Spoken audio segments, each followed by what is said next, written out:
Good afternoon, everyone. My name is Quavis Peacock, and I want to welcome you all to our virtual series, Envisioning Equity.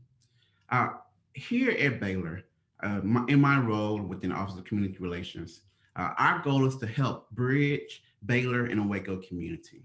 And we do this in five different areas, in areas of health, education, economic development, city growth, and cultural wealth. Our conversation today focuses on two of these areas, health and cultural wealth. We really looks at how do we examine our inequities within our community, and we try to create solutions for solving these inequities. Today, we have a special presentation entitled From Exposure to Vaccination, the Role of Structural Racism in COVID-19 Inequities. This conversation will explore the social and structural factors driving racial inequities in COVID-19 exposure, outcomes, and vaccine uptake over the course of the COVID-19 pandemic. It will be led by Dr. Thomas A. LaVeist. Dr. LaVeist is a dean of the Tulane University School of Public Health and Tropical Medicine. He has written over 150 scientific articles, numerous mass media outlets, authored 6 books, and is the executive producer of The Skin You're In, a documentary series about racial inequities in health.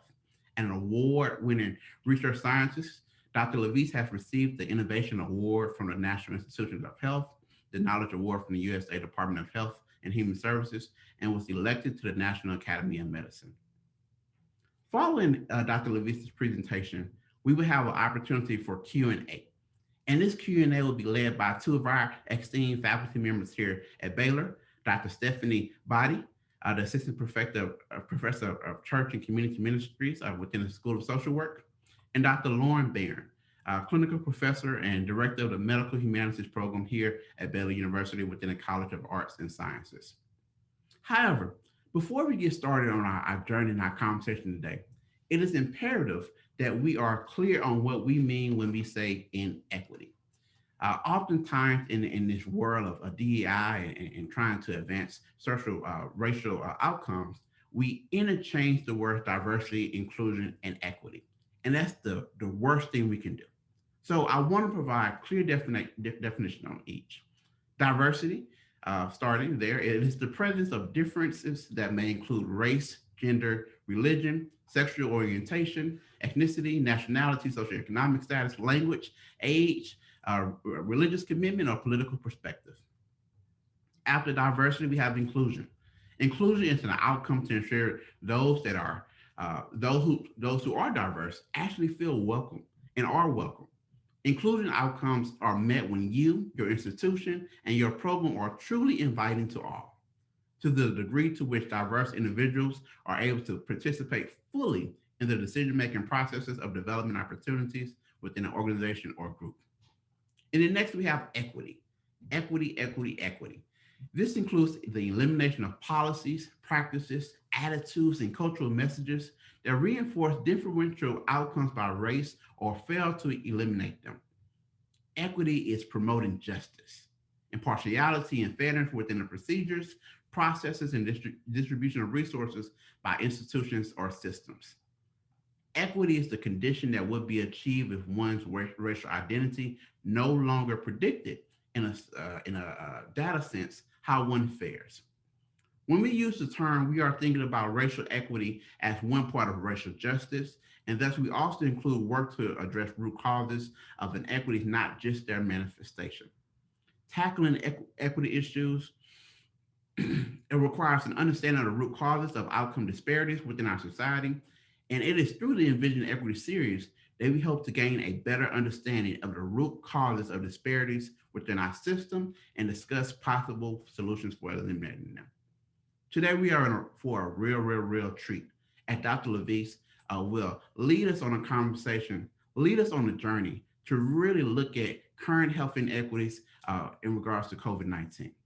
At this time, I want to welcome Dr. Thomas A. LaVeist to the conversation, and I want to prepare you all for what would be an amazing time to learn ways we can address health inequities. Dr. LaVeist.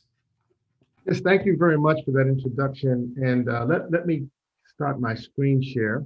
So thank you very much for that introduction, and thank you for the invitation to have this dialogue on this important topic of equity I think it's important that universities are addressing this issue, and kudos to Baylor University for taking a leadership role in looking at the issue of health equity and how we can become a more equitable society. I've got a lot that I want to try to say to you in the time that I have committed, so I'm going to try to get right into it, so that we can get through and have some time at the end for Q&A, which I'm looking forward to hearing your questions and responding to them. So I'd like to start with kind of the timeline of how this COVID-19 pandemic has played out here in the United States. And just kind of recap where things are and where we are today. So 373 days ago, the first case of COVID was confirmed in Seattle, Washington on January 21st. 10 days later, the World Health Organization issued designated a global emergency. The day after World Health Organization issued that emergency, the Surgeon General tweeted this: "Roses are red, violets are blue. Risk is low of coronavirus, but high for the flu. So get your flu shot." So clearly, I would agree with the importance of the flu shot, but it showed, I think, at that point, the federal government, the U.S. federal government, had not yet fully embraced the idea that COVID-19 was a crisis that needed to be responded to needed to be responded to accordingly. 2 days later, the U.S. did issue a public health emergency, followed by a little more than a month later, 5 weeks later, World Health Organization then declaring that it was a global pandemic. 2 days later, President Trump then declared a national emergency. But even still, the federal government hadn't fully embraced the severity of what was to come. April 5th, a few weeks later, the Surgeon General was quoted as saying, "Next week is going to be our Pearl Harbor moment. It's going to be our 9/11 moment. It's going to be the hardest moment for many Americans in their entire lives." Needless to say, this turned out not to be the case. While the following weeks were very difficult for many of us, and in New Orleans, as you may recall, was one of the early hotspots, and we were particularly in a particularly dire time for us in New Orleans.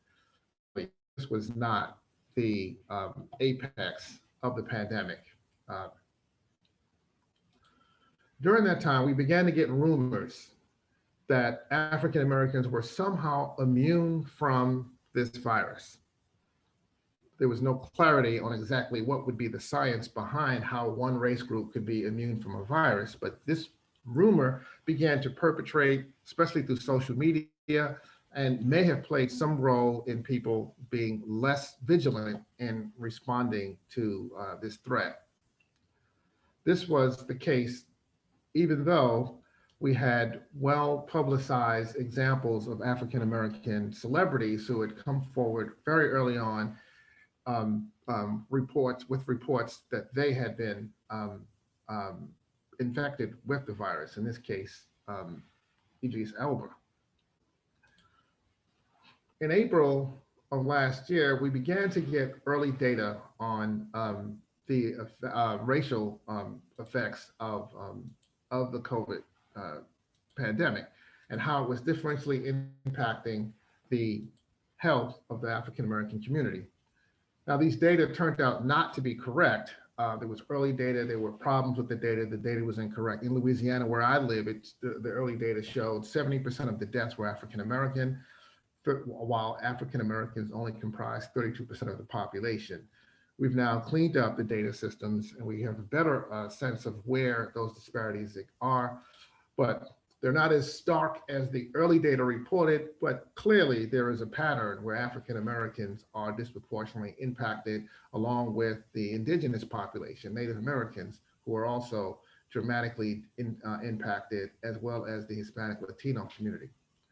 So clearly we've got disparities in COVID-19 deaths. Some states began to respond. Louisiana responded by establishing a task force on COVID-19 and health equity, and I was tapped to co-chair that task force. Other states responded differently with different leadership, with a different focus to address the issue in those states. But even still, the federal government was not playing its normal role of coordination and, um, and guidance, and left it to the states to make their own determinations on how best to respond to this pandemic. Each state was left to figure it out on its own. And instead, the federal government began to establish a narrative about why the racial disparities existed in COVID deaths. And here is a quote from the Surgeon General from that time period in April. His response to the racial disparities that were being discovered across the states was that um, African Americans and other people of color should avoid alcohol, tobacco, and drugs. Call your friends and family, check in on your mother. And speaking of mothers, we need to do this, do it to do this. If not for yourself, then for your abuela. Do it for your granddaddy. Do it for your big mama. Do it for your papa. We need you to understand, especially in communities of color, we need you to step up and help stop the spread. So this was the beginning of the narrative that the disparities in COVID was the fault of the people, of the groups that were experiencing the brunt of the disparities. That is, because you're not doing a good enough job of taking care of your health, because you drink too much alcohol, smoke too much tobacco, use too many drugs, as a result, you are dying disproportionately. In spite of the fact that there were some evidence beginning to come forward that there was systematic disparities in the treatment that was being received by people of color. So here's an example of an African American physician who died of COVID after reporting that she felt she was receiving suboptimal care from her colleagues. So then this resulted in two general narratives about why the disparities existed. Two different explanations. One is that it was an individual issue, that African Americans had higher rates of chronic diseases, and it was the chronic diseases that increased your risk of mortality if you were infected. That African Americans had higher rates of chronic diseases because they had bad health behaviors, such as smoking, drinking, and excessive eating and lack of exercise. And that African Americans and other people of color were accepting myths and beliefs that, such as that they were immune from this virus and therefore not protecting themselves and not engaging in the practices that we were recommending people to participate in. I began getting media calls about this and asking this question about, and it never made sense to me that this would be the case, because if I look at the rates of the underlying conditions that we know increased risk of mortality for those who are infected with SARS-CoV-2, I look at conditions such as obesity, hypertension, asthma, COPD, diabetes, which we know are all conditions that increase the risk of mortality. And I look at the rates of those conditions, and the rate of disparities, the race disparities and the rates of those conditions were not nearly big enough to explain the disparities in COVID.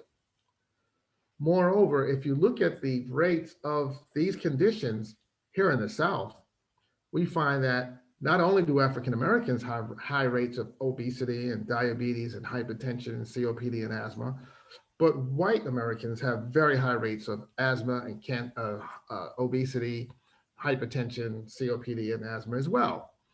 And we'll find that whites in Louisiana have higher rates than blacks in many other states. So if it was really about individual behaviors that was driving the racial disparity in COVID mortality, then how could it possibly be that the disparity in COVID deaths would be as big as they are when the disparities in those other conditions were not nearly big enough? And it occurred to me that it really needed to be more like, it was more likely that was what was driving this was more of a structural explanation. In other words, it was structural factors. For example, occupations. As I sat at home on Zoom working like many of you did, many of us in higher education was able to continue to work from home on Zoom, having food brought in from Uber Eats and other services like that. I noted that disproportionately, the people that was driving for Uber Eats and bringing my food were people of color. Now, to be sure, there is distrust of government among people of color, especially African Americans. There's 402 years of history that justifies and explains the reason for the distrust. In fact, if you didn't have some distrust, I sort of would wonder what was your education in terms of history. But you also have to look at government policies. Louisiana is a right to work state, which means that we lack union protections. And we know that many of the hotspots were places of employment. For example, food processing was one of the places where we know that a lot of the, especially early on, a lot of the transmissions occurred. And the fact that you were in right to work states that didn't provide the union protections placed people at risk. Disproportionately, it was people of color that work in those types of occupations. Also, the lack of expansion of Medicaid. So many states in the South, in fact, many of the states with the largest Black and Brown populations are the same states that refuse to expand Medicaid.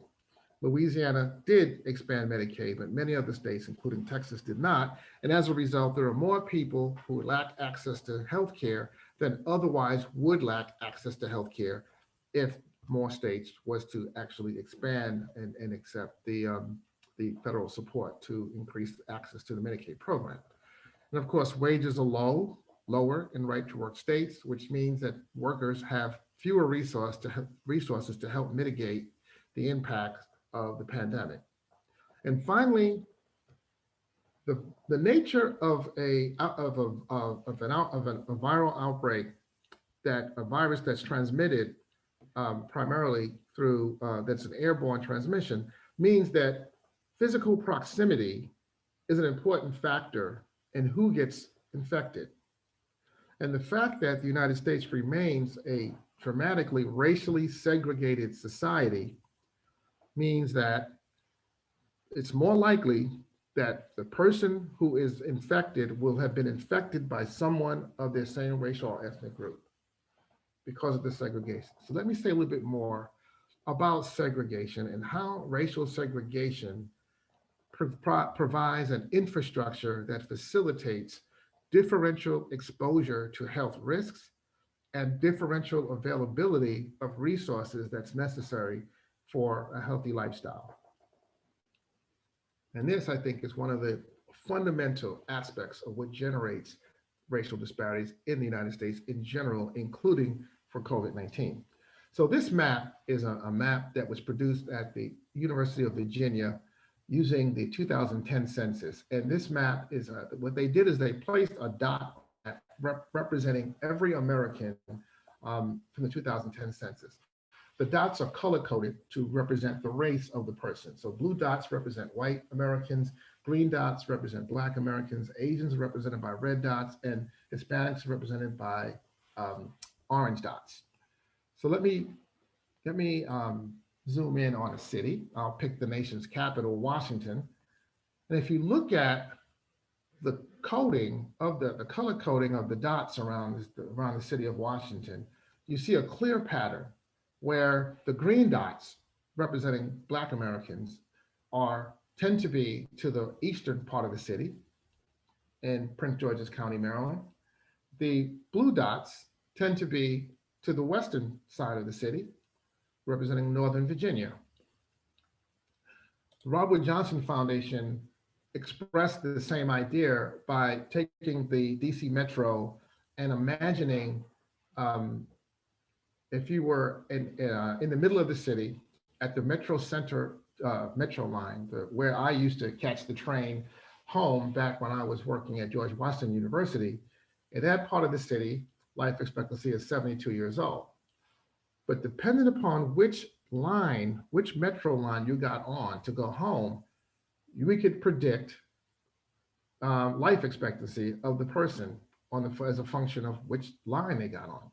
So if they got on the green line and went out into Montgomery County, Maryland, life expectancy was 75 years. If that person was going to be getting on the red line and going out to Montgomery County, life expectancy 81 years.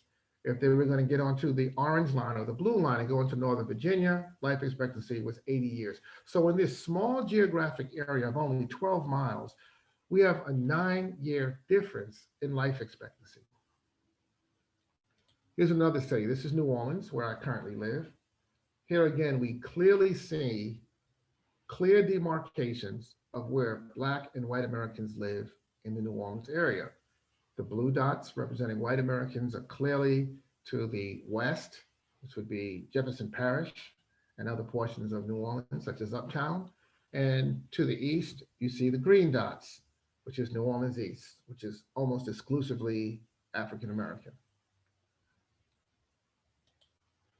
Here is Waco, Texas. Here again, we see a similar pattern. We see the blue dots tend to be in the outskirts of the city to the west and far west. See, mainly in the center, you see orange dots representing Hispanic population. And off to the northeast of the city is where you see the green dots, representing African Americans.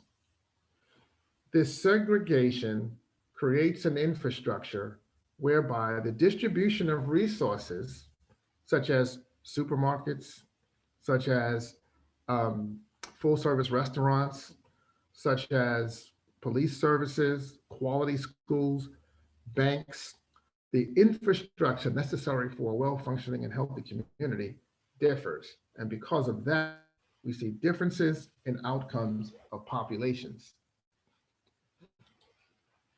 Just so I'm being fair, here's my hometown of New York City. The city is like a rainbow. It is any city in the South. And I don't know if you can see my cursor, but this is Manhattan Island that I'm circling with my cursor. And in the middle of the island, you see this white rectangle. The white rectangle is Central Park. And I guess it's white because it's suggesting that no one lives in Central Park. But I can tell you, as a former social worker who worked with homeless populations in Manhattan right after college, I can assure you that there are people living in Central Park, because it was literally my job to call on those people and check in on them and make sure that they were doing okay. But they were not officially designated in the census, so they're not listed as being residents of Central Park. I'm drawing a circle here around Brooklyn. This is Brooklyn, and if any of you know anyone from Brooklyn, and it's hard to imagine that everyone doesn't know at least somebody from Brooklyn. If you know someone from Brooklyn, then you know that people from Brooklyn believe that Brooklyn is the center of the universe. So I've circled Brooklyn. And as someone from Brooklyn, of course, it is the center of the universe. This mass of green here in the center of Brooklyn is a neighborhood where I grew up, neighborhood called Brownsville. Brownsville was 86,000 people living within a little more than 1 square mile. Has the highest population density in New York City, actually in New York State. And how do you get 86,000 people into just 1 square mile? You do that by building up and having them live in a vertical housing. This is an aerial shot of Brownsville. And here is the building where I grew up and spent most of my childhood. And here is the elementary school that I was supposed to go to, but didn't, because about a week before I was to begin there as kindergartner, they decided to abandon the school. And when I say abandon, I mean they literally padlocked the building, and it has been sitting there now for about 50 years and allowed to dilapidate. You can see, if you look closely, you can see some foliage coming through the roof of the building, because the vegetation has taken over the building, and literally trees have grown inside the building and are now coming up through the roof. Here's a few shots of the street scenes of the neighborhood, of the food environment.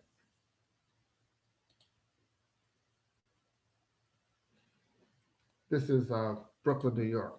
Here are a few pictures from Baltimore, in my adopted home, a city where I spent 25 years while I was on the faculty at Johns Hopkins. These corner stores are ubiquitous in northeastern cities selling pretty much cigarettes, lottery tickets, and malt liquor. This photo is of a store that was about 2 blocks away from my office at Johns Hopkins when I was there. And this is my favorite, L&M's Liquor. It's my favorite store because of the truth in advertising. If you look at the sign, and I promise I did not Photoshop this sign, L&M Liquors, they sell beer, wine, and medicine. And if you're ever in Baltimore, it's on North Avenue near Greenmont. You can go see it for yourself. And I appreciate the truth in advertising because the medicine that they sell is in fact the beer and wine. This is a few bottles of malt liquor that I have in my collection of malt liquors that I keep in my office. Please note that they are still sealed, have never been opened, but I collect them to present them as an example. I have the 12-ounce bottle of Miller beer here just to give you a sense of proportionality. And then I have two 40-ounce bottles of malt liquor and a 64-ounce bottle of malt liquor. Malt liquor is not beer. It has about double the alcohol content of most commercial beers, and it's sold in much larger denominations, 40-ounce bottles, 64-ounce bottles, 32-ounce cans. So we did a study of the location of stores that sell products like this in Baltimore, and we found in that study that they were almost exclusively located in low-income, segregated, predominantly African-American communities. And we define predominantly African-American in this study as at least 95% Black in the census tract. So they're hyper-segregated environments where these products are being sold. This is the infrastructure that drives the differential exposure to harmful pathogens, harmful products to communities, and also differential availability of helpful products. And as a result, we see the disparities. And when we take national statistics and we simply look at national averages and we see, or national rates, and we see differences across race groups, it's natural that we would assume that those disparities are endemic to the people. But we don't account for the fact that because of segregation, we live in very different risk environments. And what we might actually be seeing in those national statistics are differences in who is exposed to environments that are safe and healthy and who are exposed to environments that are not healthy. And this affects, in many ways, what we know, or at least think we know, about this issue of racial disparities in health. So I'll give you an example of a study that I reviewed for a journal. And now this was a blind review. I have no idea who the author was. And it's possible that the author of this study is listening in on this webinar. Well, understand that if you are, this is not personal because I don't know who you are. And I'm not trying to out you. And if you're not going to want to claim this one, so just remain quiet and don't out yourself.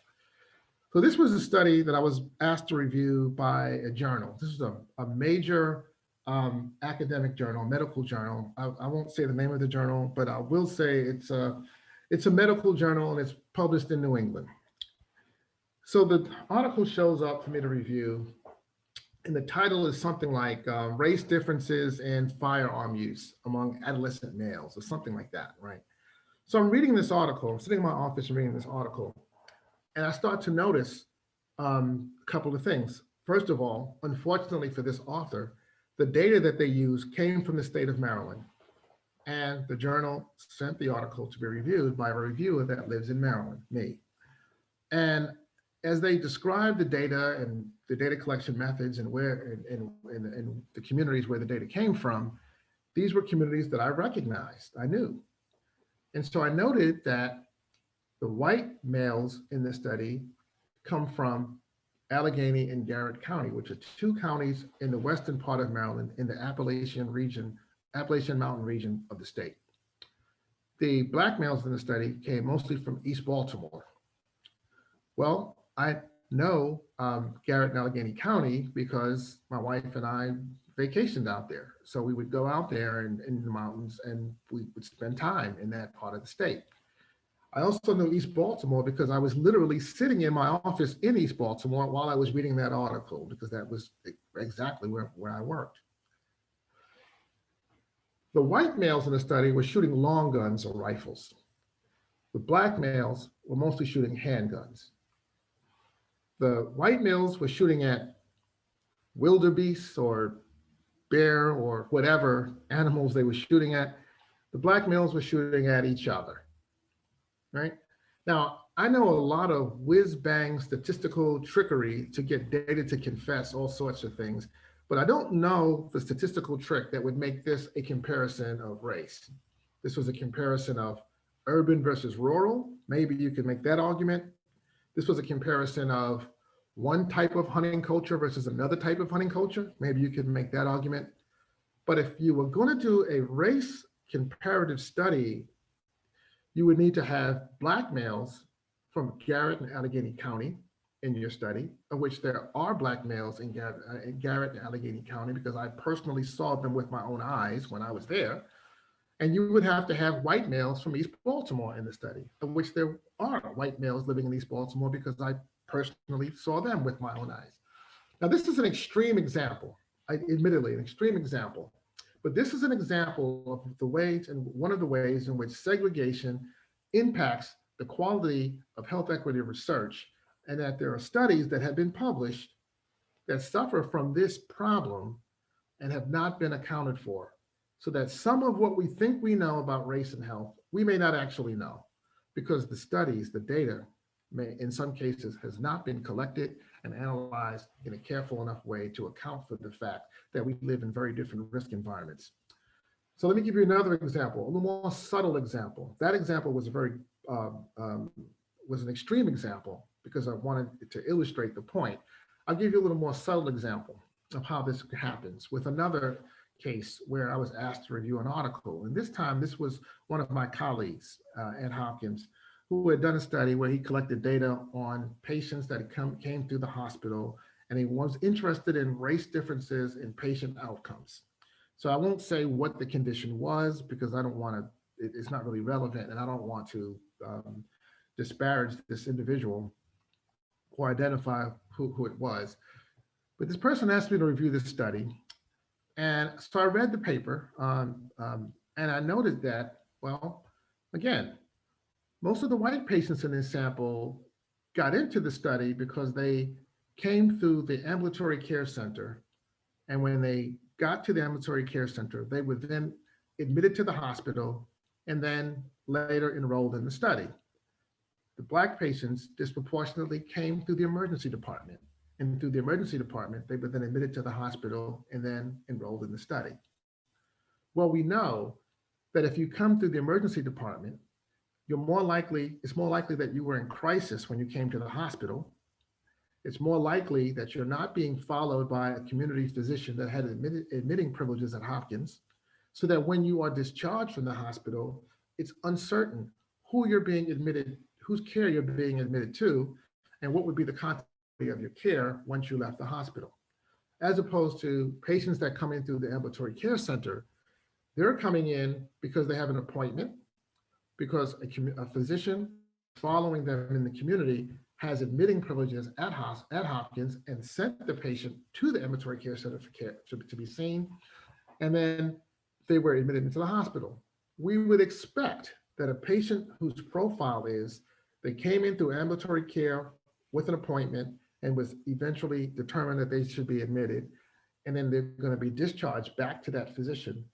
We would expect that that patient would have a better outcome than a patient who came through the emergency department in crisis and who was going to ultimately be discharged back to an uncertain coordination of care. So I went back to this colleague and said, you know, I think you have a methodological flaw in this study that you need to account for. And I don't think that this study has really demonstrated that there's a disparity in this outcome at the hospital, a disparity in outcome in patient care. So there might be a disparity, but this study didn't prove it. And I think you really need to account for that in some way. And I would suggest you not submit the article to the journal. Well, this person thanked me profusely for my careful review of the article, and still went ahead and submitted that article. And today that article is published in a very prestigious journal. This is a more subtle way that segregation, um, um, the primary measure of structural racism, produces complexity in the health disparities research, and why uh, um, we have to be thinking about how we account for this in the work that we do. So if we're going to do research that is truly comparative, then we need to find communities or environments where people of different racial groups are living together under the same conditions, facing the same social determinants or social challenges and economic challenges. And then we can make true apples to apples comparisons and say that this is telling us something about race differences. So my team decided that we would see if we can design such a study. We looked at the US Census and identified that the US had 168,000 census tracts. And among those 168,000 census tracts, we found 425 that met the criteria that we established that would indicate a truly racially integrated environment. That is at least 35% African Americans and 35% white living in the same census tract, where there's no significant difference in income levels or educational levels between the two groups, so that we're dealing with two populations with the same exposure, the same social conditions, and the same availability of community resources that would be protective of health, where both populations have the same income levels and therefore same challenges that they would be facing in terms of income. Fortunately for us, two of those census tracts were in Baltimore and they were contiguous. So we decided to put the two census tracts together and go in and do a study. What we did was, first, let me just give you a little background on this community. The two census tracts together were 44% white, 51% black. As you can see, it's low income. These two census tracts are low income, but there's no race difference in incomes.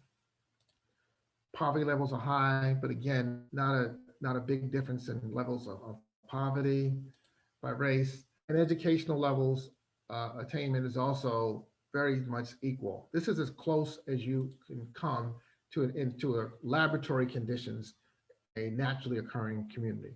Gender or sex distribution is also very equal. So what we did was we went into these two census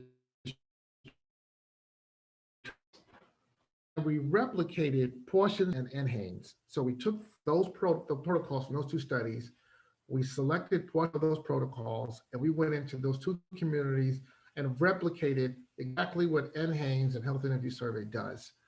And we succeeded at interviewing 42% of the adults that live there. And so now once we've got this data, what we do is we conduct analysis in the national data set, either NHANES or Health Interview Survey, and replicate that data within our sample to see, do we find the same disparities once we're able to account for segregation and other social determinants, which are now equalized because everyone living in the community is dealing with the same social determinants, or at least the same geographic related social determinants, right? That's the logic of the study. And so let me just give you a little background on the sample that we collected. So this is comparing the data we collected to the census data. And as you see, I think we did a fairly good job of representing what the census found, and that our sample seems to be very closely aligned with data from the census across the demographic metrics. So again, as I said, the logic of it is that we go into the research literature. In this case, on this slide, we're showing hypertension. So we went into the research literature. We identified 4 studies that was using NHANES and did a comparison, a race comparison of high blood pressure. And each of the models represented here, model 1 through 4, is representing a different paper that had been previously published by someone else. We then replicated their analysis which is what the column, the NHANES column is showing. This is our replication of what was found in those other studies. And then we replicated that same analysis in our sample. And what we find is consistently in the racially integrated community, we find much smaller disparities, as much as 1/3 of the disparity explained in this case between, in the case of model one, when comparing what we found in our integrated sample versus what NHANES finds in its sample that does not account for the different risk environments that people live in, right?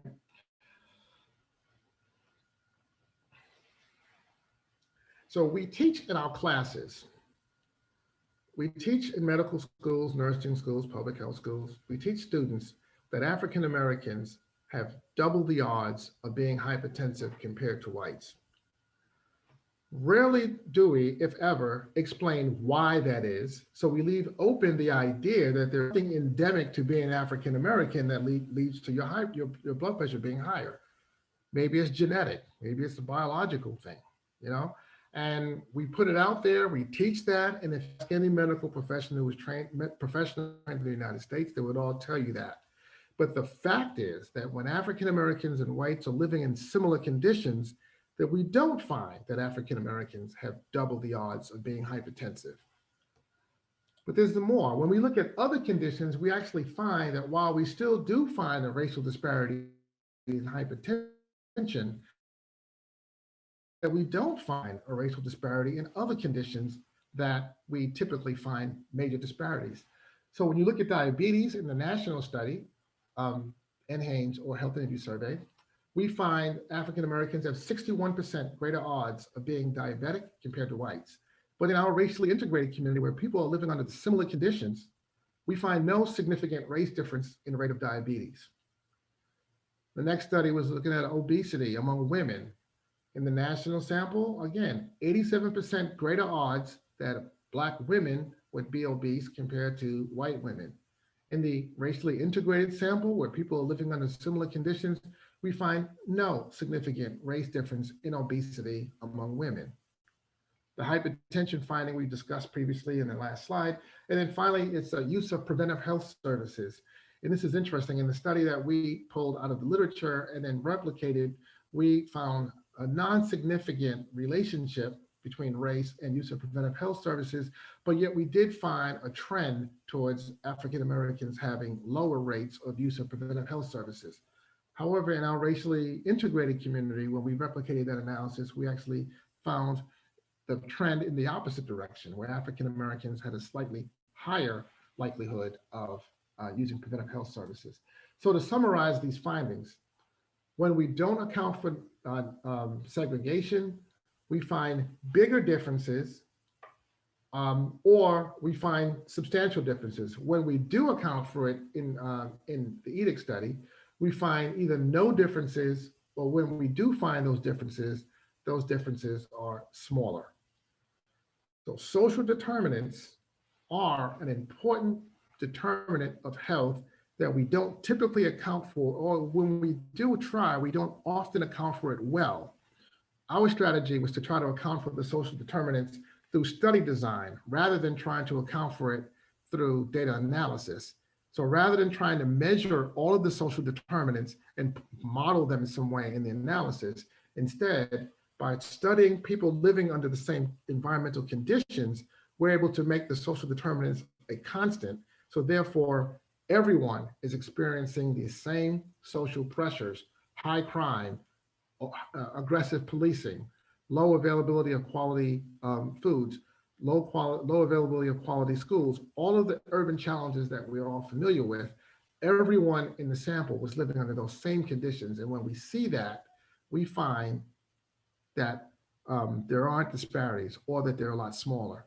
And to be clear, the disparities do not go away in this sample, in this community, because the rate of these conditions for African Americans goes down. Rather, the disparity is eliminated in this environment because the rates of these conditions for whites are just as high as it is for Blacks. because the neighborhood that we're studying is a more typical environment for African Americans, urban environment for African Americans to live in. And we see that when whites live under those same conditions, they are equally as sick. So, last point that I wanted to make about the social conditions that produce this structural racism before I get talking about COVID-19 specifically.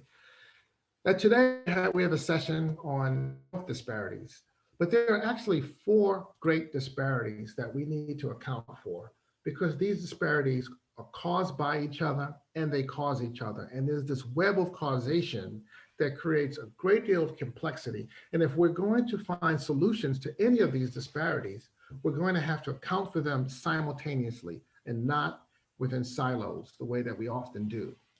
So we know that education is one of the best known predictors of health outcomes, and that also children that are unhealthy are less able to develop educationally. We know that there are high rates of illiteracy among juveniles in the justice system, and that it's difficult to get an education if you're a juvenile who is in and out of prison. We also know that people wind up in prison because of the inability to afford quality legal services. And the best way that I can think of to ensure that a population will not develop wealth is for them to be in prison between the ages of 17 and 35, which is the age period where most of us develop the human capital necessary to create wealth. The health and wealth relationship is well understood, well known, and we know that people wind up in prison because of undiagnosed and uncontrolled mental health conditions, and also that people often come out of prison sicker than they were when they went into prison. So none of that, I think, is a surprise or should be a surprise to anyone in this audience. But rarely do we as health professionals think this broadly about how the disparity that we are concerned with is being caused by and also causing the disparity that our colleagues are concerned about in education, criminal justice, and wealth. And by criminal justice, I'm talking about over-aggressive policing, and I'm talking about mass incarceration. So one last comment along my tangent here about mass incarceration before I get back to talking about COVID. So I'm sure if I was able to engage with the audience, I'd ask you, how many of you were aware that there are more Black men in prison than in college? And unless you are a unique audience, unique to any audience that I've asked that question to, the overwhelming majority of you would raise your hand saying that you are aware that there are more Black men in prison than in college. And so, as I mentioned earlier, I grew up in one of the toughest neighborhoods in New York, a neighborhood where we did have a great deal of over-aggressive policing, mass incarceration, high crime. A lot of my friends go to prison at some point. But my personal experience was that it just didn't seem right or likely that it was true that more Black men were in prison than in college, because even with the background that I had, the neighborhood that I grew up in, I knew more people that had gone to college than prison. It just didn't seem like that would make sense to me. So I went to the Department of Justice and U.S. Department of Education and pulled their data to determine, was it true that there were more Black men in prison than in college?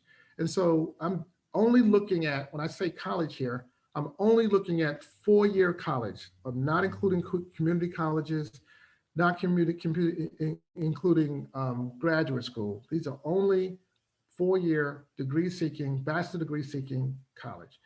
And the prison population, however, the data that I'm going to show you involves all prisons and jails. So federal prisons, state prisons, local, county, and city jails, all included. This is the entire population of the prison population, but this is only bachelor degree seeking males. So the first time I did this was back in 2006. In 2006, I found there were 836,800 Black men in prison, which is an outrageously high number. But even at that, there were 896,000 Black males in college, more Black males in college than in prison. But then it occurred to me that, well, the age population in prison, adults can be any age. All right, it can go up from 18 to 100. Whereas in college, the population of college students is typically going to be between 18 and 22 or 23. So what if we can narrow the age range? So the best we could do to link up the two data systems was to look at the age range of 20 to 29. So for that year, 2006, 310,000 Black men between the ages of 20 and 29 in prison, 480,000 Black men between the age of 20 and 29 in prison. So again, more Black men in college than in prison. So we said, okay, let's go back. Let's go back to as early as we can to see, was there ever a year where there were more Black men in prison than in college? And what we found, going back to 80, which was the earliest date we could find comparable data that would be comparative, we found that while there were some years where the population of Black men in prison and college was close, that there was in fact never a year where that statement was true. It is not the case, and it never has been the case, that there were more Black men in prison than in college. Now, why is this important for us in health? It's important for us because imagine for a moment, if I said to you that there are more Asian females in prison than in college, what would be your reaction? Well, you simply would assume that I'm mistaken, I'm confused, I'm making it up. You would never even consider that to be true, and you certainly would not repeat that statement. But what is it about Black males that people were so willing and able to believe something that is not true, has never been true? What does it mean when that Black male comes into the healthcare system and is seeking care? Is it likely that the fact that we can believe something like that about him is going to impact the quality of care that that Black male receives? So now, bringing this to COVID, early data shows that vaccinations are not, that there's a disparity in who is getting vaccinated. I would be very careful about interpreting this data. When Louisiana was reported the data last week, we were one of the first states to put that data out, and I started getting media calls. And my reaction to that was, you need to think about, we need a little data literacy here. The analysis that people were doing for Louisiana was 10% of the vaccines have gone to African Americans, 32% of Louisiana's population is African American, therefore there's a disparity. Well, in fact, the vaccines are only available at this point to frontline healthcare workers and people over age 70. So 32% Black population for the state of Louisiana is not the comparison. The comparison is, what is the percentage of African Americans that are frontline healthcare workers, and what is the percentage that are over age 70 in Louisiana? And that number is far less than 32%, right? Additionally, 38% of the data was missing on race. So we simply don't know what proportion of that 38% of the people that were vaccinated may have been African American. So at this point, I think it's premature to say that we have a racial disparity in vaccinations. I think it's worth saying that the early data leads us to conclude that this is something we should keep an eye on and we should watch and be planning for. But I think it's too early to draw a conclusion that there are disparities in who has received the vaccine at this point. We do know that there is a disparity repeatedly found in polls showing that African Americans are far less likely than other racial and ethnic groups to indicate in polls that they are willing to accept the vaccine. And this distrust is a huge problem. We're also seeing that African American healthcare workers are refusing the vaccine because of distrust. And while, as I said earlier, while I fully understand the distrust and think that the distrust is well earned, well deserved, and quite logical, I do think that this is a real challenge that we need to be thinking about. How do we deal with this issue of distrust and African Americans not being willing to accept the vaccine? We also have a problem among the, not indicated on this chart here, but we have a similar problem in the indigenous population, Native Americans, who are also reporting high rates of distrust of the vaccine. So the idea that we would look at trusted influencers who are getting vaccinated, and hopefully that would help. Here is a photo of Elvis Presley, who are getting vaccinated on the Ed Sullivan show. Hopefully, I'm not the only person who's old enough to Elvis Presley and Ed Sullivan were, and how big both Elvis Presley and Ed Sullivan was. But here is Elvis Presley taking the polio vaccine on TV, and the idea was that if we had trusted voices doing it, Presidents Bush, uh, Clinton, and Obama have said that they would be willing to do it publicly in the hopes that it would influence people to get the vaccine. That may or may not work. So, two of the historically Black college presidents here in New Orleans, two men that I know personally and know both to be trustworthy people, came forward and volunteered to be a part of the vaccine trial and made it public. And they were received a deal of negative for them to take a leadership step. So we are now, here's a photo of me being vaccinated. I received my first dose of the vaccine earlier this week on Monday.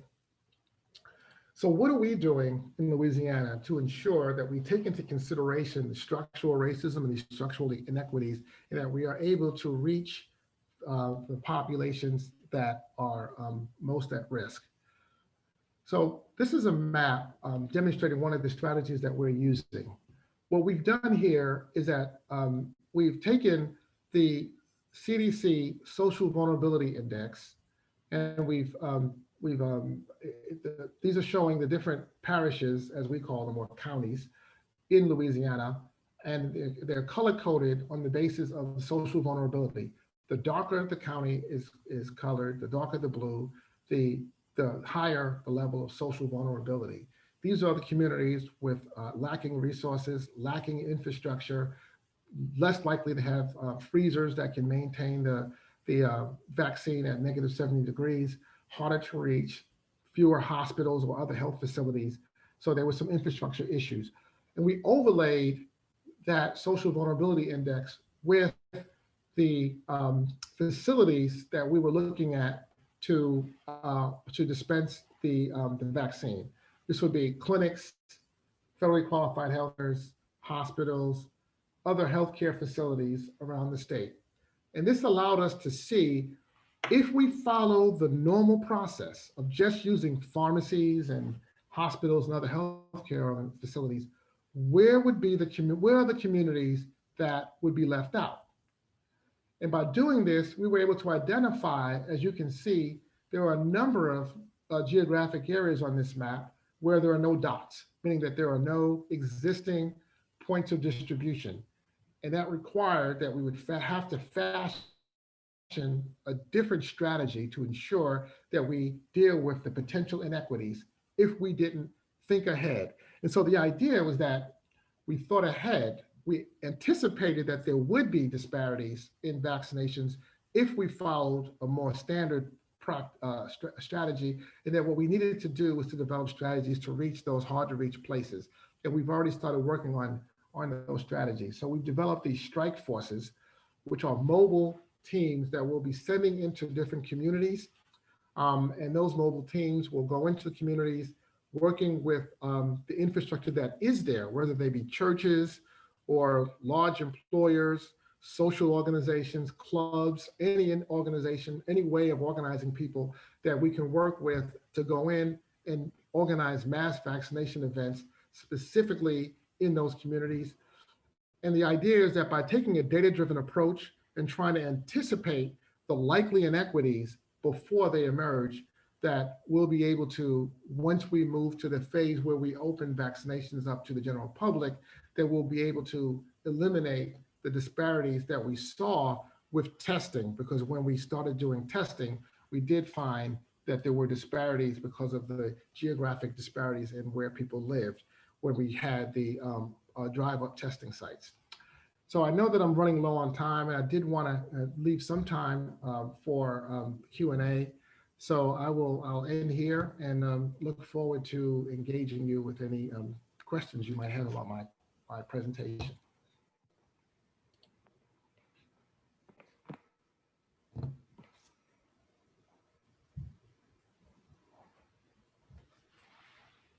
Thank you, Dr. LaVeist, for such a brilliant presentation that really helped to make this information that's so complicated for some very accessible.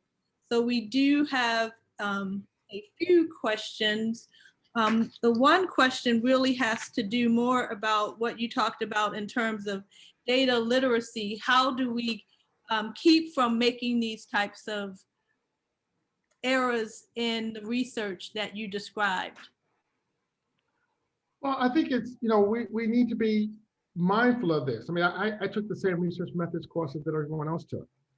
And I sat through those courses and learned those techniques and didn't challenge them like most people don't, because you assume that they're accurate. And it was through experience that I started to learn the inadequacy of them. I mean, I have a whole lecture I could do on just that issue alone about how some of the standard methods we use are just inadequate.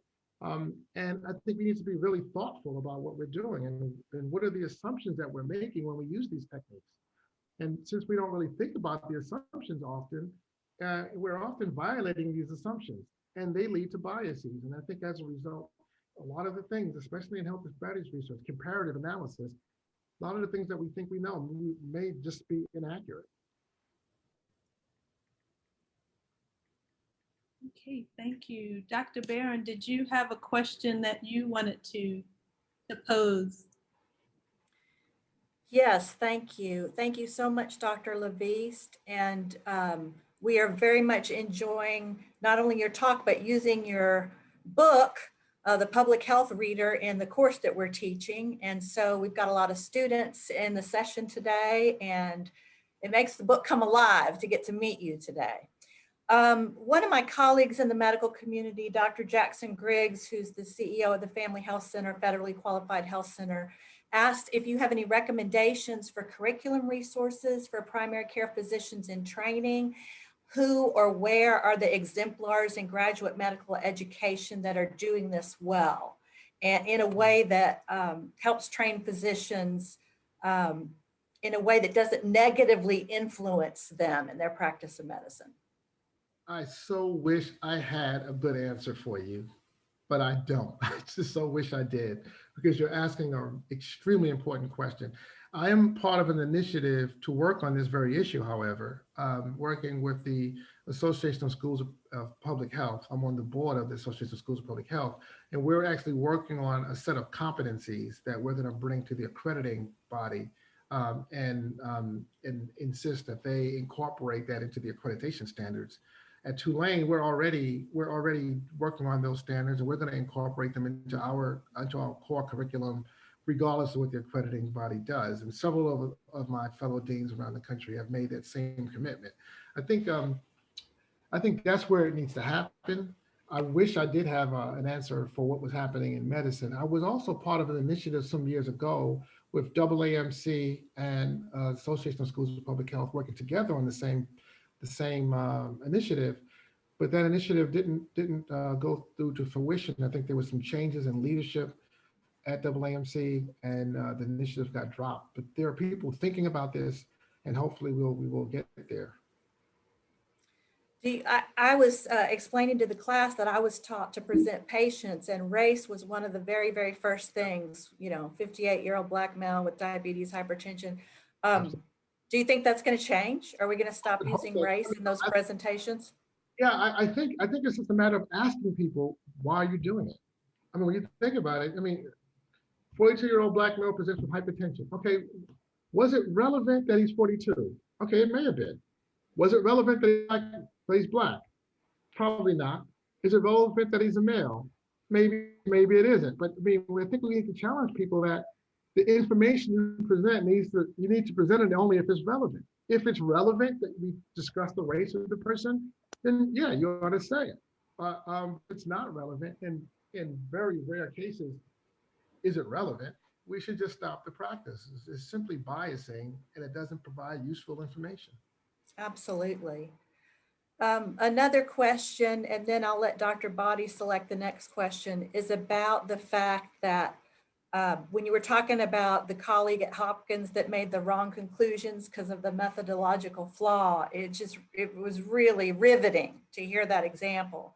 But primary care clinics and rural hospitals and small healthcare systems, a lot of those may lack the infrastructure for analyzing that data when they disaggregate it to look for health inequities. So the questioner is asking if you either have a stepwise rubric or a set of general guidelines to make sure we are avoiding major errors in judgment with our data interpretation. So I don't have a rubric, but that's an interesting idea. That actually might be a project worth considering. I hadn't thought about that. So thank you for that. Again, I wish I had a better answer, but it gives me an idea that maybe there's something that we can work on. Because we do need to look at, to race compare work, you're really making apples to apples comparisons. And that's very, very difficult to do in a country that is so inequitable. Dr. Boddy? Yes, so this is our last question. Do you think that desegregating the classrooms of young children could have a greater impact on their health than if these communities were desegregated later in life? Do you know any research that has? Yeah, I don't think just doing it in the classroom is going to work because, the exposures happen throughout people's life, not just in class, but where they live. And where you live has a huge impact on things like what schools your children will go to, whether or not there'll be a legal economy in your neighborhood so that when your child is 14, they can get a job at the local, start to develop good work habits. If you're in a neighborhood, that's just not available to you. Then you have the things like environmental exposures and different exposures by neighborhood. There are some factors here that I don't think the schools is going to be the solution to this. It's where people live, and we need to either ensure that all communities have a safe and healthy infrastructure, or we need to have living together. So if there was one thing that you would leave us with today as it relates to continuing this path toward disrupting health disparities and moving towards equity, what would that be? I'm going to have to slip two things in there. One is mitigation measure, and this is, I guess, an answer for that other question about studies. You have to ask yourself, if you want to do race comparative research, whatever study you're about to design, ask yourself, is racial segregation in some way influencing this work? Is it a factor that I need to account for? Or am I making apples to apples comparisons? Or am I doing like many studies do, comparing low-income Blacks to middle-income whites and then calling it a race comparison? You need that. Do I have a similar economic status between the two groups? Are they lined up in terms of their educational status? Are they living in communities with different environmental exposures?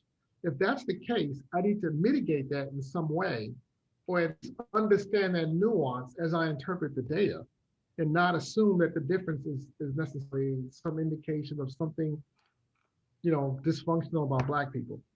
And then the other point that I want to make is I would like you to remember that it is not true, it never has been true, that there are more Black men in prison than in college. There are many more Black men in college than in prison. There always have been. There's now more than 500,000 more Black men in college than there is in prison. And it's possible to be in college and prison at the same time. It's possible to be in college at one point in the year and then leave prison and go to college. So you can show up in multiple data systems, but it's much more likely that you an accurate in the college population than in the prison population. I think if we account for all of that, we would find that the disparity would be even greater in favor of college over prison. So hopefully you can take those two things as memories. And then as far as COVID is concerned, I hope that the leadership in Texas would take a similar approach to what we're doing in Louisiana and try to anticipate where the inequities are likely to happen and try to do simulations like we did to try to model those inequities and try to get ahead of them so that we can fashion solutions to the inequities before they happen and be better prepared to ensure that everyone gets access to the vaccine. Okay, well, thank you so much. And we're very grateful for you presenting today. We're very grateful for our audience sticking with us for a few more minutes. And I'm going to turn it over now to Cuevas. Yes, and again, thank you, Dr. LaVeist. Thank you, Dr. Body and Dr. Barron, for having such and leading such a great conversation on a topic that's important to us all. We really appreciate it. We really appreciate your time and your work. Just some closing thoughts that I want to share with you all is that going forward, we do have some additional we do have some other upcoming Envision and Equity healthcare events. All of these scholars are bringing a vastness of knowledge to the conversation on how can we best address health inequities within our community. And so I want to encourage you all to take these names down, take these dates down, and be prepared to engage in this conversation going forward. And lastly, in closing, we just want to thank our partners. Thank the Department of External Affairs, the Center for Church and Community Impact, School of Social Work, the Iron Garden School of Social Work, the Medical Humanities Program at Baylor University and the College of Arts and Sciences. But most importantly, we want to thank you all who decided to join us on the call today. You know, the lack of equity in our society is detrimental to us all. And it is only together will we be able to create a more just society. Each person who registered will receive a recording of today's event, as well as a survey. With this survey, we ask that you please complete it to help us enhance our future Envision Equity events. And then lastly, for more information about Envision Equity events and other ways that Baylor is seeking to be a solid gold neighbor in the Waco community, we ask that you visit our website, baylor.edu/external affairs. Again, thank you for your time today and for joining us on this journey with us to Envision Equity. Have a great rest of your Friday and weekend. Be well, friends.